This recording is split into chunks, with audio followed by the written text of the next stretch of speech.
หนาว2 ทุ่มกับ 9 นาทีแล้วพ่อใหญ่ไปบ้านแล้วโอ้บรรยากาศกินข้าวกินน้ำตอนแรงวันเสาร์ที่22 พฤศจิกายน 2568หลังจากฤดูกาลเก็บเกี่ยวผ่านพ้นไปแล้วก็รู้สึกว่าโล่งละนะตอนนี้ทุกคนก็มากินข้าวกินน้ำกันนะมีแต่ญาติพี่น้องมีแต่เครือญาติกันนะอบอุ่นขนาดเลยเหมือนอบอุ่นขนาดเลยนะเป็นบรรยากาศที่อบอุ่นนะทุกเครือที่ลุงกับป้าเดินทางกลับมาบ้านก็มีบรรยากาศแบบนี้เฮ็ดให้อบอุ่นขนาดนะนี่คือ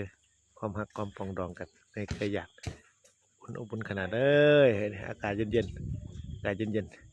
มื้อนี้เห็นว่าฉลองปิดฤดูกาลเก็บเกี่ยวเสร็จสิ้นสมบูรณ์แล้วเนี่ยได้แพ็คเกจจิ้งใส่กระสอบปุ๋ยไว้แล้วเนี่ยเตรียมขนย้ายเอาไปเก็บอยู่แล้วเยี่ยมเลยบรรยากาศมื้อนี้เยี่ยมมากก่อนเดินทางกลับศรีราชาในช่วงบ่ายของมื้ออื่นในช่วงเช้าก็สิไปเทสโซลาร์เซลล์เอาซัมเมอร์ไปดึงน้ำซีโดยใช้พลังงานแสงอาทิตย์จากแผงโซลาร์เซลล์ที่ไปติดตั้งมื้อนี้ในการทดลองดู